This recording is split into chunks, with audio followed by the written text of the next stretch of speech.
కళ్యాణోత్సవానికి మాజీ MLA Khairatabad BJP మన చింతల రామచంద్రరెడ్డి గారు వచ్చారు. ఒకసారి అడిగి తెలుసుకుందాం. యావత్ దేశ విదేశాలలో కూడా ఈనాడు శ్రీరామనవమి పండుగ ఎంతో ఉత్సాహంగా చేసుకుంటున్నారు.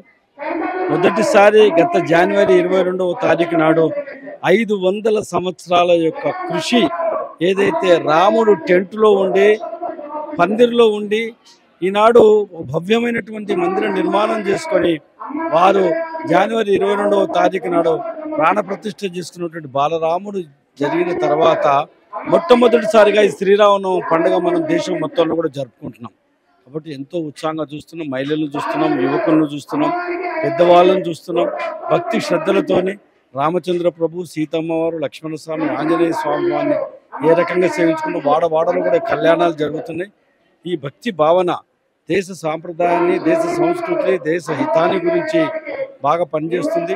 పిల్లలలో ఈ కల్చర్ అంతా కూడా మన సాంప్రదాయం ఏ రకంగా ఉండాలి, మనం ఏ రకంగా ఉండాలి, కుటుంబం ఏ రకంగా ఉండాలనేటువంటి ఆలోచనతోని రామచంద్ర ప్రభు ఒక ఆదర్శవంతమైనటువంటి ప్రభువుగా, ఆదర్శవంతమైనటువంటి ఒక వ్యక్తిగా, దేవుడైనా తన మనిషిగా ఏ రకంగా ఉండాలి, కుటుంబం ఏ రకంగా ఉండాలని చూపించినటువంటి ఆ మహానుభావునికి మరి శ్రీరామనవమి శుభ సందర్భంలో యావత్ ప్రజానీకానికి అందరూ కూడా శుభాకాంక్షలు తెలియపరుస్తారు. ఎన్నో సంవత్సరాల నుంచి రామ మందిర్ ఇష్యూ నడుస్తుంది.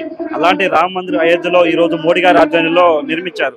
దీని మీద మీరు ఒకటి 500 సంవత్సరాలు మనం చూసినాం. ఎంతో మంది సాధువులు, సంతులు, యువకులు ధర్మాన్ని పరిపాలించేటటువంటి, ధర్మాన్ని నమ్మినటువంటి వాళ్ళు ఎంతో మంది ఆహుతైపోయారు. ఆ రామ మందిరం అక్కడ జరగాలని, ఉండాలని చెప్పారు. అయోధ్యలో రాముడు పుట్టిండనేటటువంటిది ప్రపంచంలో ఉన్నటువంటి 780 కోట్ల మంది యొక్క ఆలోచన విధానం.